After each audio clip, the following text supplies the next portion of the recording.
They had them all over the country.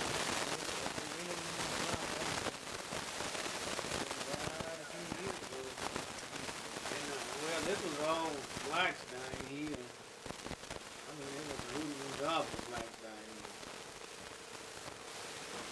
Couldn't race right, well, didn't nobody see our grandfather and grandmother lived right here on this particular spot here. They bought this place in 1911. That was Wiley and Ma, right? Grandpa Wiley and Grandma Lawson. Yeah. They bought this place in 1911, and so they were staying here. And I had an uncle, two uncles lived north of McLeod. I can see that was A.K. Lawson. They called him Arthur. His name was A.K. Lawson, and that was F.D. Lawson, which is Fred Douglas Lawson. They called him. We called him Uncle Bud. Yeah, Uncle Doug. Some say Uncle Bud, and some say Uncle Doug. And he lived 5 miles north of McLeod. Uncle Arthur lived 4 miles north of McLeod and 2 miles east. They were Wiley's brothers, right? Yeah, now that was those were my uncles. But see now Wiley's father, his name was L.D. Lawson. See Wiley's father, his name was L.D. Lawson. See you got F.D. I didn't know it. You got F.D. which is and L.D. Fred Douglas. I mean F.D. Lawson. Now that's Uncle Bud. And then L.D. That's we called him Uncle Bud Lee. We called him Bud Lee. But his name. See, that's Wiley's father. See, I didn't even know his name at all. Yeah, his name. We called him Uncle Bud Lee. But see, that was Wiley's father. And, But he was really your great grandfather, right? No, it was really your. I mean, that was my father's brother. Okay, yeah. No, we didn't have a great grandfather. I mean, we didn't know our great grandfather. We just knew our grandfather. See now, and that was you see now, you take Uncle Bud Lee. As Uncle Bud Lee, I'm gonna call his name. That was Uncle Preston.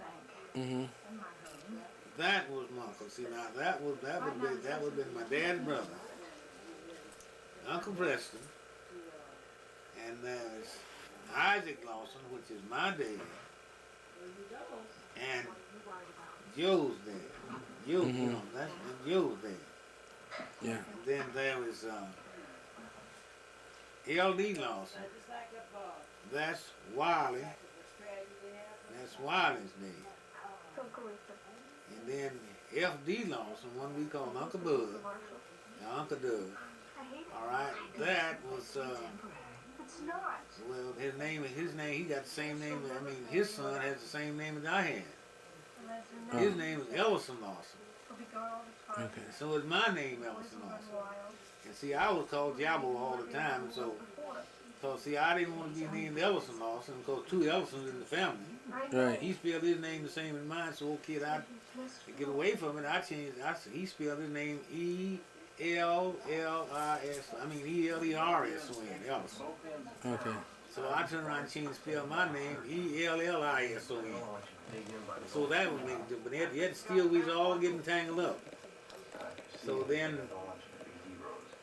I didn't want to wear nothing but the name Jabo, but yet still and I got sick of them calling me Jabo, and they didn't want to be called Ellison because see, they didn't know which one we was talking about when we went to school. Right. Ellison got a whooping today, and they get Ellison done this and Ellison done that. Well, Yeah, which one? So they then the 2 cousins makes up. So then I said, my name is Jerome Lawson. So Papa said he's gonna let me name myself. When I was about 12 years old. And so I named myself, see, my mother, and my cousin. My cousin wanted to name me Jerome. And mama wanted to, like, she named me Lawson after my cousin. So then I did to play. I mean, to keep them from showing partiality between them. So I took both of the names. My cousin, she picked up the spelling. She wanted to name me out of the spelling. She found the name Jerome. So that's why I come up with the name Jerome. Cause I got sick of them calling me. okay, yeah, because I never knew that at all. Yeah, see, I got sick of them calling me Jabo. See, I've been called Jabo ever since I was since I was alive. And at school, man, they Jabo this and Jabo that and Jabo this, and you know how kids, can really run things around. So I just named myself Jerome. So that's why Jerome was on my name. Well, I named myself. And Papa said he was gonna let me name myself. Now that was Isaac's. That was my dad. Joe's dad. So when your father was growing up, now he had a nickname also. I know about that one. He was Jabo and I was Nebo. Yeah, Jabo and Nebo. That's two brothers. And then that's Sack, my dad, and Joe's dad. They called him. His nickname was Sack. They actually, you know how people can, his name was Isaac.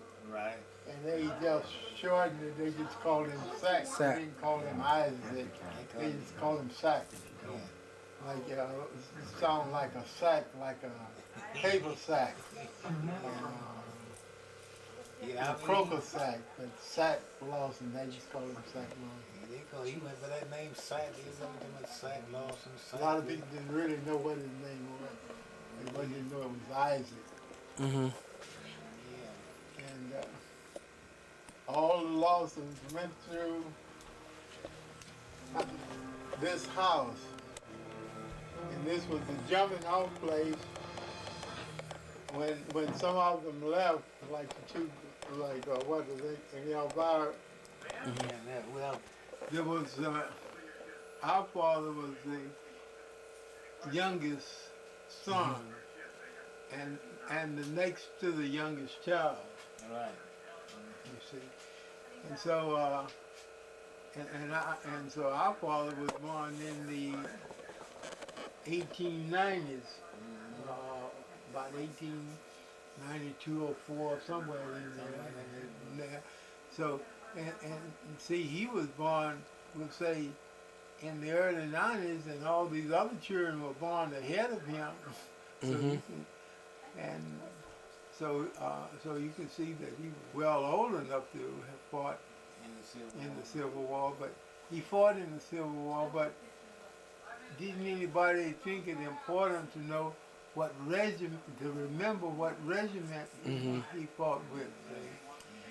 And then in the 20s, they gave some veterans, at the start of the Depression, they started giving people veterans pensions. Then they started giving World War II veterans pensions. But they said that having been a Civil War veteran, and after he passed, his wife was eligible for a pension, but she didn't know what regiment that he fought with. How did he get, do you know anything about how he got there, got up north to The only one thing that the story is I got, and Jeff can correct me if I make a mistake, that he ran away from the plantation. Now he had a skill. He was a cobbler or a shoemaker. He had that skill, and it was said that he had a wagon bed. They had certain types of wagons. Some wagons they had, we'll say, that had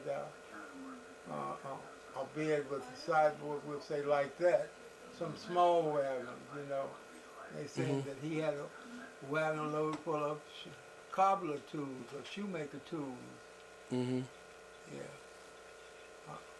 And he had that skill, and so naturally, if someone runs away, I don't know wherefore he changed his name. But you know, if you ran away, Well, I don't want it to say change his name. one of the reasons now, I mean, I'm not gonna say what the reason is. One of the things that we know now that you know, if a slave ran away, and according to the Dred Scott Dam decision, if he could be recaptured and returned to his former owner. You see what I'm talking about? So anybody with any intelligence wasn't gonna Keep the same name. keep the same name, you know. Right. Then he could be identified as a runaway slave of this particular person, and such and such. But he did change his name to Lawson, and the changing of his name, he became the basis of this particular Lawson family, of which we are part. Now, what his reason was Martin, right? Yeah. What was it? Martin's. Martin. See, the slave, the slave wore his master's name, Right. and so And the slave master's name was Martin. his master's name was Martin, so he was Martin's. So you know, when he ran away, then he changed his name to Lawson. See, some things that I had this conversation with Juanita and my father. Some things that you know that they don't know. Now they could not remember the name. Right. Yeah. It was Martin. Yeah, it was Martin. See, they were, now really, if you want to take and try to trace the Lawson family, this Lawson family back, well, you'd have to go back to Wiley Lawson, Mhm. and from Wiley Lawson and to Wiley Lawson's master, and they were Martins. Everybody that was a slave under the Martins, they wore that name. I don't care whether it would have been of this family or been some other family. There was sometimes it would be many half a dozen families. You know, one slave owner had several different families. Martin was in Georgia, right? That's where he was. In Georgia, Martin. So somehow Wiley, after he got finished the Civil War, got back down to Georgia, right? Yeah, he went back down to Georgia and then back down. You know, they were free, Yeah. and having been a soldier, you know, he was definitely free, you know. Yeah. And naturally he went back. It would be natural for him to go back to his roots, Mhm. or to the vicinity of. There was no way that his slave master could take over for him, and so he was free. And his wife, she said, at the outbreak of the war, and I think I'm correcting this, that at the outbreak of the war, she was old enough to wait tables and to wait on the tables, you know, and fan the table while the master and that family ate, you know. Mhm. And that was common in those days. Oh yeah. Yeah, you take you're a slave owner, you know. See, now this was just something that just as common as that fan up there. Okay, And see, man, this was a great honor to the slave to be able to be there to fan or keep the master's food, you know. Now was Liza a Martin? No, she wasn't a Martin. Okay. Not as I know of now. Suppose she don't know she wasn't a Martin. Have you seen a picture of Grandpa Wiley? Nope. Well, there's a picture now available of him. Right. Who has it? Let's see. Phil Phil again. has it, and I have it. And so Phil has got it, and so he's put it in color. I got it. It's not in color. I don't know. I think I've got it in one of these albums right here somewhere. But it's in the vicinity. All right. That would be your great grandfather. Oh, I'd love to see that picture. Yeah. You would. So But you know, I might have seen a picture of him. You know, I saw a picture of him when I went to Inkster. I think I saw a picture of him in Inkster. Yeah, that's where. That's the source of it. That's where it came from. Right. Yeah. I haven't been back to Detroit since then. So, and then wherever this is where Grandpa Wiley died here, right? As far as I know. Yeah. So he died here, and Lawson died here too. yeah. Well, no. She we came to live. I was the first. I mean, I was the last one born on the farm. Mm-hmm. Now, the way I understand it is that they were first lived right up there. You know what Miss Margie and them used to live in that house right there, because that's where the first junior. That's where we lived at. Yeah. See, we lived right there. The old man Davis was the one that had the house, and we lived there. This old fellow was named Davis. And when we moved to town, that's where we moved at up there. We moved up and we moved right there.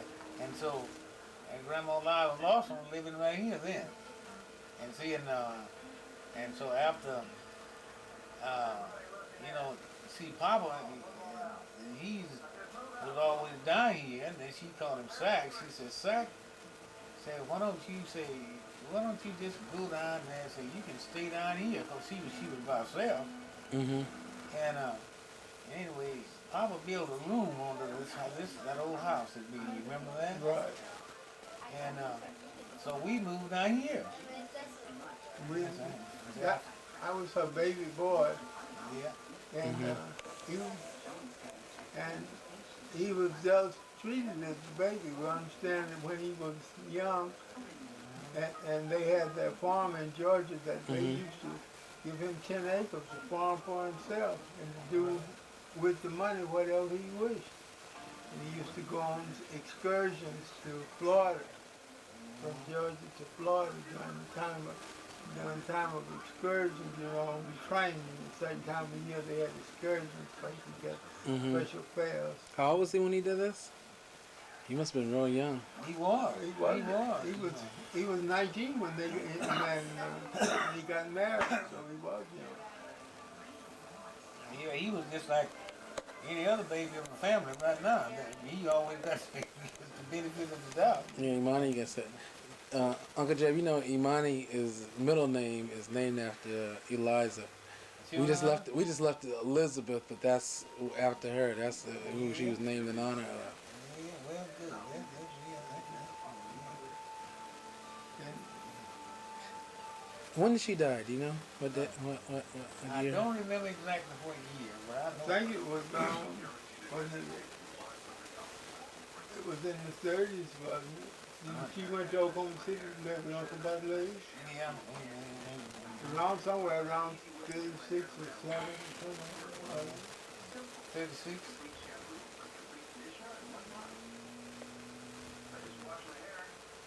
I was trying to think when Papa died. See, Papa died in 32. Yeah, he died 32. Papa died in March of 32. Well, see, Papa died. March or April, because Phil was 3 months old when he died. And, but see, didn't Mom die before Papa? No, because Mom was living with Uncle Douglas then. Oh yeah, that's right. That's a come he had the places. Our grandmother was living with one of her sons out due 5 miles north of here, right over that. That was almost the end of the road up there at that time, and for many years. So the house belonged originally to Ma, right? All right. Yeah. And then your father moved in here. Then she moved out, right? No, she stayed here with us for. But was she here when your father died? No, because see, we had we had a death in our family for 4 straight years. And anyway, after he became ill, she moved out, I think, something like that. See, because our oldest brother died in 1929. That was Samuel. Samuel. Then our oldest sister, who was named Irma, died in 1930. And then our baby brother, who was the second baby to be named Isaac, and he died in 1931. In this house, right? His Was house. that's the accident with the what do you call it, a jumper or whatever? Jumping swing that was a swing that you jumped that was used to swing. Well, it wasn't to bounce a baby in, and it was screwed into a wood ceiling, Mm-hmm. and the screw came out, see, Mm-hmm. and the baby fell and probably burst his eardrum, and it never healed. He never got over that, and he died from that.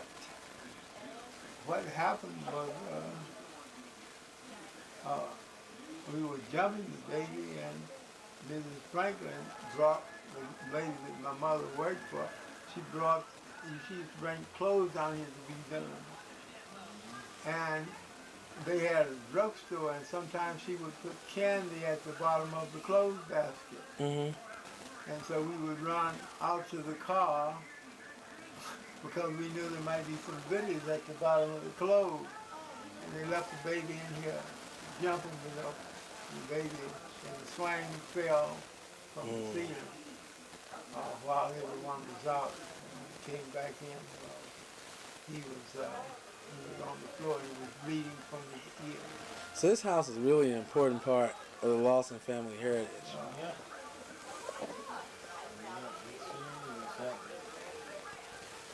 See, I bought this house. See, this has been in the Lawson family ever since 1911. Nobody never owned it but a Lawson. So Grandpa Wiley bought it.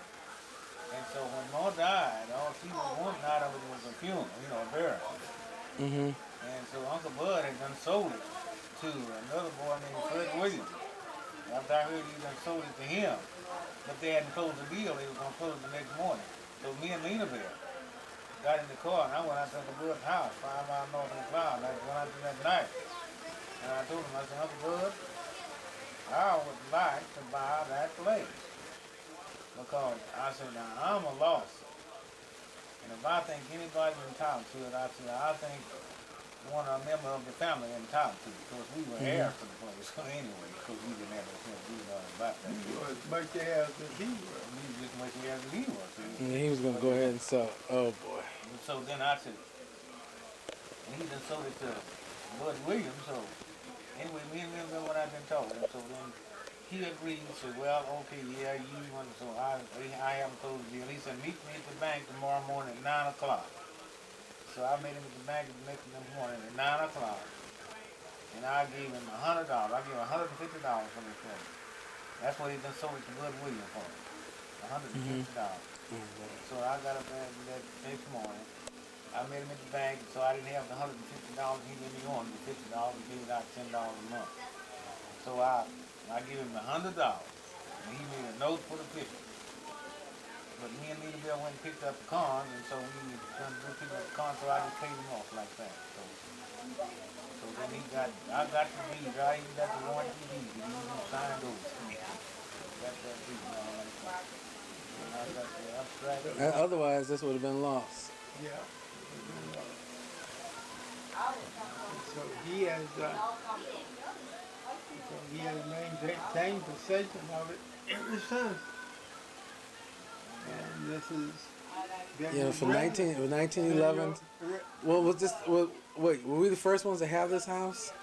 He bought it from a fellow by the name of Ollie Evans. Ollie Evans is the first owner. Mm-hmm. And the Lawsons is the second owner. Oklahoma became a state in 1907. And so he probably became on the statehood, he probably was the first. This man was probably the first owner of this place on the statehood. First on, right. Mm-hmm. Because before statehood, this was Indian territory. Right.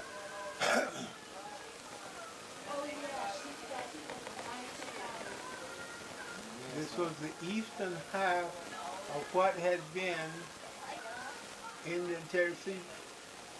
Well,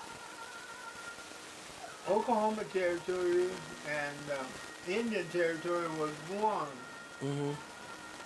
But they, in '89, they decided to open up the western half, which is a part of the Great Central Plain, Mm-hmm. and it's compared to the level, as you know, from driving through there. Yeah. And so it was good farming land out there. See, the people who was interested in the land was just interested in farming. And so after they opened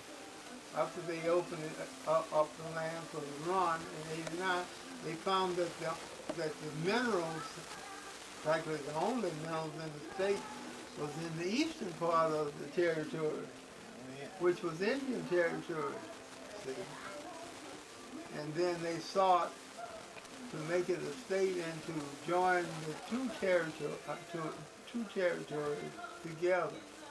Mm-hmm. Now, the Indian territory was inhabited by blacks and Indians generally. Many of the blacks came here as runaway slaves, and some came as slaves, and the Indians had some slaves, and some came as slaves of the Indians during what is known historically as the Trail of Tears in 1832. I'll tell you something that might be interesting too. Now, I don't have the other. Because I know mother's people. I got the abstract. I don't have the other than they don't know where you can get it right now. But now the abstract to this piece of property right here, you can take that abstract and it'll show you the trace. It gives you every owner and to show you the difference in the two pieces of property. Wiley Lawson bought this one here from You talking about Evans? yeah.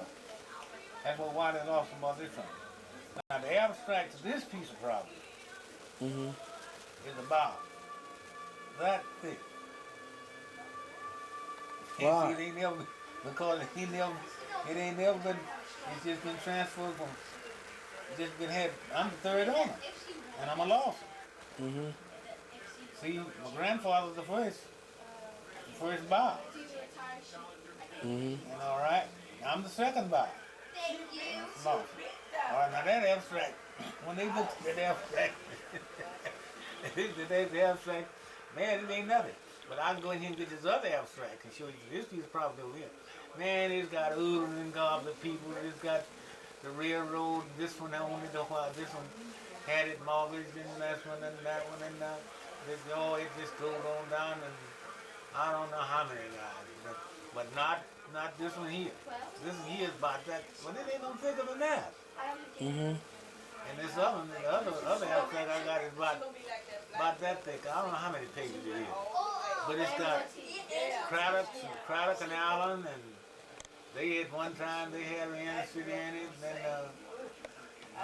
Then the railroad company, then the oil company, and all of that. But not this right here. This here, I can go get the abstract and let you see that it ain't got nothing against it. It's all this is 1, 2, 3 pieces of trouble right here. All the oil rights, the water rights, the mineral rights, every right, it's all clear. And they don't have this one piece right here Mm-hmm. has never had a mortgage on it. Never had a mortgage. That's great. Never had a mortgage on it. That one has. The only mortgages will show up on this one is when Uncle Bud had well, he shows a mortgage, after he was, after more part of them power of attorney. All right, then Ellison Lawson, that's my cousin. He had a mortgage on it, at the bank for $50. That's the only mortgage that shows up there. The only mortgage that shows up. Yeah, So well, that that was sound like that was anything all now. that was all cleared out. But see, that was still a Lawson family, but not like this other abstract. There's other abstract. You go through it again and you see the difference. See all of the stuff that's happening in the property. Probably. But Now, this, in 1920, he said 23 or so, whenever they had the race riots, 24. they tried to drive us out of there. Why didn't we leave?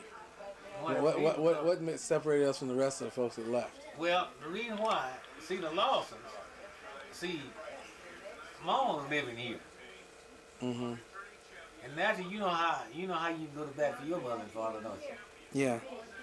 If somebody's trying to run them, trying to take them, trying to take their home, right? Right. So that's where the Lawson, they was all in this vicinity around here. Now, like Uncle Bud Lee was way down here about we woke or somewhere, but anyway he heard about it, he come up here. Of course, he had brothers living out here like Uncle Bud and Uncle Bud and Uncle Arthur. And so we were living out here. So what the Lawsons done, every one of them, and boy, they could shoot. They didn't have them but rifles and shotguns. Mm-hmm. And this river was down here. And brother, they come they come to town to protect their people. They come to town to protect their people. The rest of old man Chambers and I don't know who all. They own all this property here. They name shoes on that abstract. They left here and never did come back. Everybody showed up here with shotguns. Yeah, they should have been shotguns and rifles. And I mean, they meant business. And now I'll tell you what it is. Great. They left Georgia because they didn't. That's right. They didn't fear the white man. They sure didn't fear the white man. They didn't. And the mother had fear for them, Yeah. and especially one that was called Lee Lawson. She had fear for him, and you know how white people they'll gang up on you, they'll get together. Oh, yeah. That's when the lynching and the hanging was on. You see, and so because he did, Uncle Lee, or Bud Lee as they call him, because he defied them, they were plotting to do great bodily harm to him and maybe kill him. Anyway, and so she saw, and so I think that was probably the main reason that she left, so that the whole family would get the family out of Georgia. Why did she decide to come here rather than say New York or Washington or Detroit? Why she choose Oklahoma? See, what he's saying is, go Uncle Bud Lee came. See, Uncle Bud Lee was one of her sons. Mm-hmm. Yeah, but and see, all right. See, he had a fight in Georgia. Yeah. In other words, now here's the way the thing went. Uncle Bud Lee, there was a white guy and they called him the bully, But anyway, Lee Lawson whooped the bully, but Uncle Bud Lee had to swim the Mississippi River to get away. Yeah, the one what? Oh. Swim the Mississippi River. Oh, okay. And so when he got across the river, well, that meant they couldn't get him. And so then he wandered around, so he ended up in Oklahoma. When he ended up in Oklahoma, then he rides back to Georgia. Mm-hmm. Gets news back to Georgia somewhere or other. And let his people know how good the things were out here. Then they came out here. Because the history books say that Oklahoma was a place a lot of folks said was a promised land for black people. Right. Because they had the black towns, Right. and people were hoping this would be a better state than the other states. Now, it turned out to be the same old thing. No, well, But initially, that wasn't the case at all. no. What happened is that, see, they made this a territory. This was a territory where they brought many Indians from different parts of the country, and what they call the Indian Nation. The Indian Nation was Oklahoma Territory, or Indian Territory.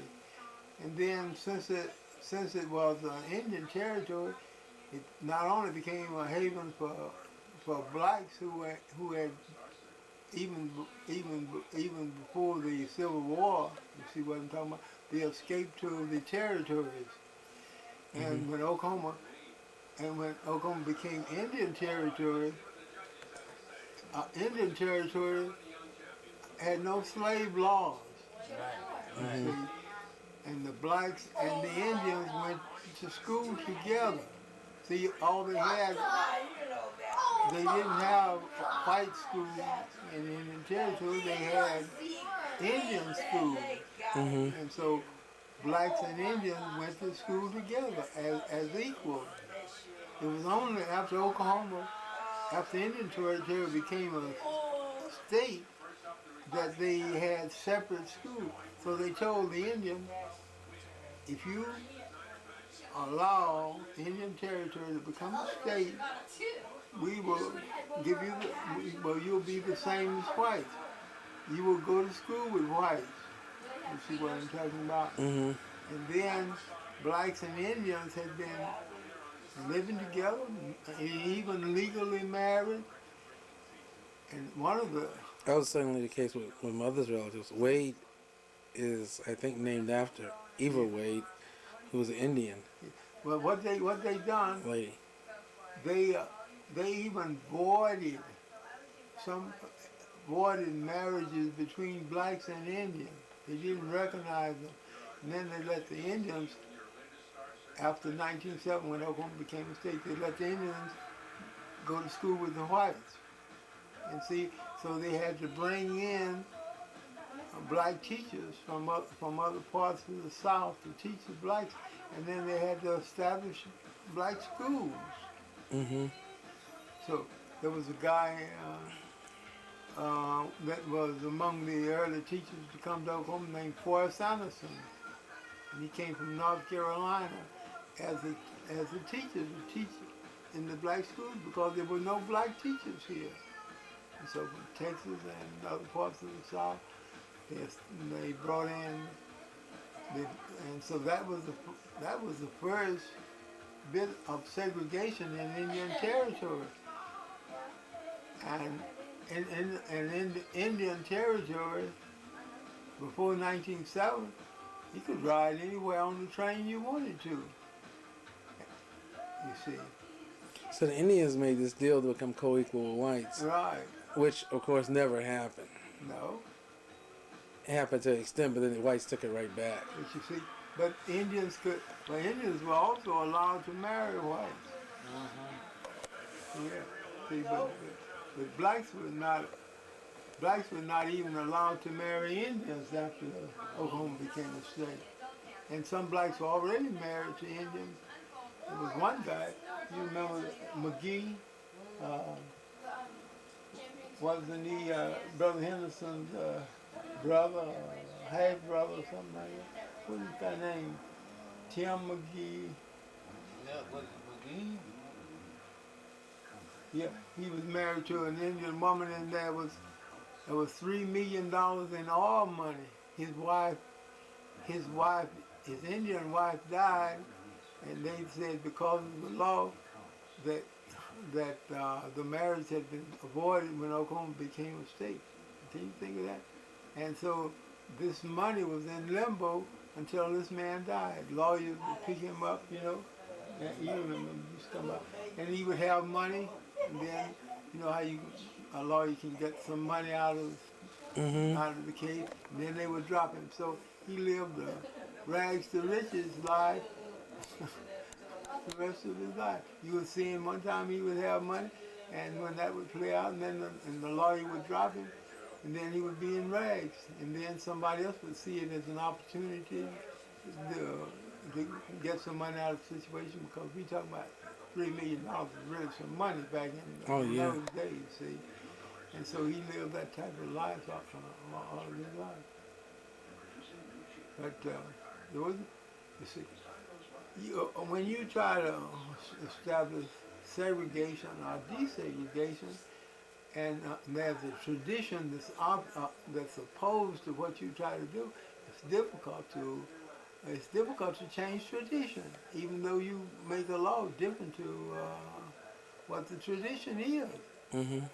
See, so Oklahoma had to, from 1907, it had to not only establish uh, segregated laws, but then it had to become segregated traditionally, Right. you see. And so it took it a while to really become places traditionally, you see. I remember after World War II, San Jose State University uh, signed a contract to play the University of Tulsa in Tulsa. And they found out in 1946 that it was actually against the Constitution for blacks and whites to participate on the same playing field together. In 1946. And 40, but this was in the Constitution from 1907, but no, it had never been enforced. Right here in McLeod, you could go 4 miles north of here and you could play the white boy, but they never played the white boys in McLeod that I remember. But in town, you didn't play the white boys, but you could go 4 miles north. North here, they had every Saturday they had a big ball game out there. Yeah. You see, and then another thing, they had this dancing and square dancing out in the rural areas, and whites and blacks could mingle together if it was a black event. They could even dance together if it was a black event. But they could never do that in McLeod. You could never come into town. You couldn't come into any of these towns and do it, but in the rural areas you could do it. I've seen blacks and whites on the dance floor many times out in the rural areas. But that is, now listen, you were talking about how did the Lawsons get out of here? That's how they got out of here. You know, through L.D. Lawson. That's how they came out of here. He was Yeah, he's and it just, so that's how they came out of here. So, and even after he came out here, he was just as difficult to get along with so far as the whites is concerned because he would accept the challenge. you know what he done to Brewer, don't you? Brewer was a white man, not Sam was my brother, my oldest brother. Mhm. And so Sam was fishing, and so Brewer, Sam was on the way home back home. He was fishing, and Brewer was a white man, and he just just hated blacks. And so he took Sam, and Sam just walking by his house in the road now. He's in the road. And Drew come out there and took his fishing poles and broke his fishing poles all up. Sam come home crying and all, he was just crying.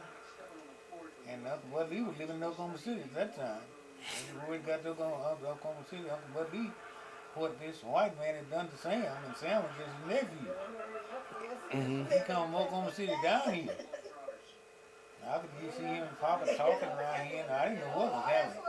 But I saw him and Papa go to town that next morning. They went to town the next morning, and they met old Brewer up there on the street. Uncle Bud Lee grabbed him and beat the mess out of him right up there on Main Street, on the bank. He sure did.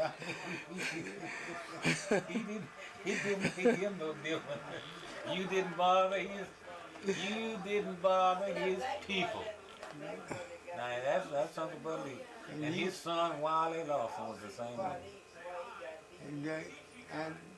And fortunately, and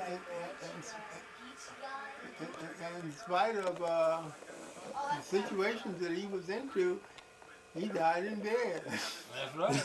He He died a natural death in bed. right. And did you know one thing? Did nobody bother him after he beat old Brewer up down up there? Slapped him right up there, he just walked up and asked him what he could break up that boy's fishing pole for and everything. And like that Brewer, he just stood up there and you see Brewer was a big shot he was in.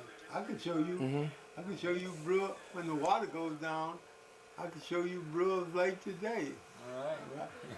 It's about about a half a mile north of here. Right. That's it. And it's filled by the runover water from the rains, you know, it keeps it alive because when the river overflows, it feeds Brewer's Lake. So it's always there. It's continuously there. Actually, Sam was coming right by no house right down there. Boy, Sam, see, Sam was pretty humble, you know, on that time. He beat him up. That's great. Yeah, That's but good. he just went on uptown the next morning, him and Papa. And Papa wasn't, what I understand of it, Uncle Buddy, he was the one that done the dirty work. Because Papa was there to back him up. But Uncle Buddy, he just didn't kill anybody white, nothing. He'd hit him as quick as anything. And that's one of the reasons he had to leave Georgia. And that's one of the reasons Lawson out here. So that's some of.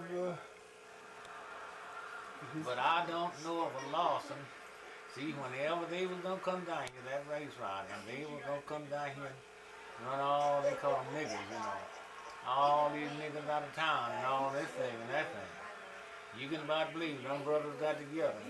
When them brothers got together, they wasn't gonna run their grandmother out of town. I mean, they come here, they come here, and they come here living. And you can about believe. Nearly, the only two people, I think, black people who lived here in McLeod. And that was a fellow that right there was named Albert Porter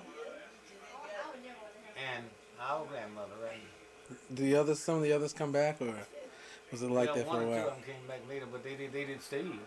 They come back and then but the rest of them left their property, and they own their property. Old man Chambers used to own that over there. And he never did come back to sleep out. I remember Mr. Porter used to say, he said, when he was a slave, you know, he said, I used to see my mother strung up and beaten. And he would say, if a white man lay his hands on me, he said, I'll make hell a present of him. Yeah. But now that wasn't just talk. No, it sure was. This, and you know when somebody is convincing about that, you just have to do it to them. And you got that kind of proposition to go up against, and so you just don't want to put your life on the line for nothing. You know, all I this. seen when the Ku Klux Klan was bad around here. I saw Mr. Porter sit right there in his door with his Winchester. He had a, what you call these Winchester, that Winchester, famous Winchester. It was either 30-30 or 30-30. Got a 30-30 Winchester. He was sitting there in the door like this here. He didn't have the door closed. He wasn't shut up. He was sitting right in the door with that Winchester across his lap like this here. And he hummed all the time. That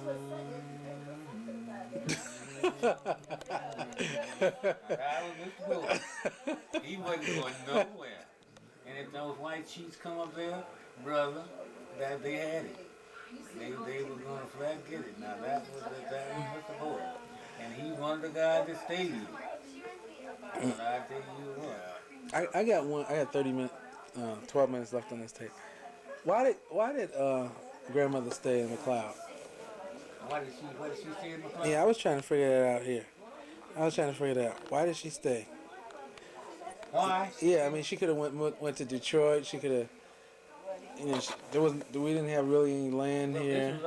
this was a home. Yes, This land right here, but I mean, in terms of farming land or anything like What that. happened was that, this is my understanding. And things are pretty hard. This was knowledgeable. That when they got ready to leave Georgia, they had a nice farm. Mm-hmm. Not only just a nice farm, but one of the nicest farms in the area, because it had springs on the land, and there was fresh water. You know, there was fresh water on that farm all the time, because water was fed by springs. Mm-hmm. And it was a very desirable place. And so she was feuding. You know how you have family feud. Yeah, she didn't want what's his name to get any of her land. There's a fellow named a cousin named Tobe Harold. Yeah, Tobe Harold. And so she didn't want Big mistake. She didn't want Tobe Harold to have her land. And Tobel wanted the land, and he had large farm holdings himself. And but he wanted the land because of these springs and these ponds that they fed in the water. And he told her, because Liza, I'll bring the money and put it in your lap. Women used to wear aprons, and they put things in their laps. The apron made of what they call a lap. And so he says, I'll bring the cash money and lay it in your lap. And so she reportedly said, I don't want Tobel to have anything that I have. And so she sold it to a white. And so he gave her, we'll say like a down payment, a partial payment. And the other part of the money was supposed to be deposited in the bank. And when she left it in. And when the money was supposedly deposited in the bank, but there was garnishes, phony stuff placed against this money that was deposited, and so they never got any money, and that's why they only had enough to buy this small place, because they stole the other part of the money from them by cooking up phony deals and things, Well, once she found herself in that situation, and then your father and my grandfather died, and why did she decide to stay here? Well, see, the whole family, first place, her whole family was in and around McLeod. And so, being a mother, naturally, she's going to stay around her kids. And Uncle Doug had a place out here. He hated it because we ain't 95 miles north of McLeod. And Uncle Arthur was living out here. Yeah. He was living, we'll say, maybe a mile or so from Uncle Doug. Yeah. Oh no. You see, Uncle Arthur lived from Uncle Doug. He lived 2 miles. Yeah, okay, 2 miles from Uncle Doug. He walked across that old hill many times going to school. Yeah. He lived about 2 miles. And so See, that was Uncle Preston. Uncle Preston was He was in Oklahoma City. So everybody was around here. That's why. Yeah. So Uncle Preston was in Oklahoma City. And Uncle Bud Lee was down here around Milwaukee. Okay, so Ma had that kind of power when she decided to move everybody out here. Everybody came, right, from Georgia. She was that much of a leader. Everybody came. And see, and when they what was the youngest daughter name? The youngest daughter. That was See now, ain't Elvira, and then her name wasn't Clara or something like that, but I forget what her name was. no, Roberta was Uncle Arthur's daughter, wasn't it? But anyway, so she had a young. They had the youngest child was the daughter. She eventually died that year. She died at a young age. That's the one that now, I've been trying to figure that name out on that. See, that lady name was out there on the stone, but it's scratched on that. See, they had this set of rocks up there and trying to scratch it on that rock, So as I guess by 40s, a lot of the people had passed away, and so then it made sense for her to move out to LA. Is that what happened? No, well, as I can only remember. Because then there's a decision to finally leave here for some folks and go to. You stayed, Jab, but Uncle Douglas was living 5 miles north of here. Now you have to remember that in 1929, we had sickness started in our family. We had 4 years of sickness and 4 years of death divided with one death every year for 4 years. like the oldest son makes the oldest daughter, you know, our sister and our oldest brother. Then the baby son, and then our father in 1932, and that was the height of the Depression. So it started at the crash. You know, the financial crash was in '29, and so. And when after Papa became ill, he was ill for several years before he died. Well, Mama uh, couldn't support the family after the crash because her wages was cut from $5 a week sometimes to two or $2.50 a week. Mm-hmm. You had all these people, so she moved out with her son out here, Uncle Douglas, and then she stayed with him, and then she finally moved. They finally moved her to Oklahoma City to where Uncle Lee lived, and Uncle Douglas eventually moved out himself and moved to New Mexico. Yeah. See, and Uncle Arthur was when did Uncle Arthur die? Uncle Arthur died. I think Uncle Arthur died real early. He died. Uncle Arthur was probably one of the first ones to die. Mm-hmm. So the depression and death is what dispersed the family, you know. Mm-hmm. And of course, in about 1924, somewhere along in there,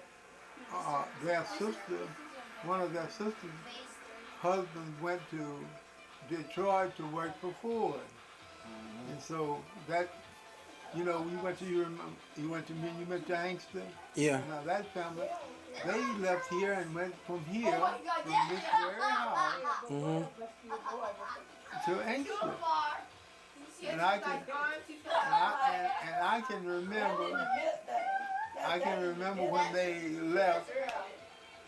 I remember they used to make little animals, you know.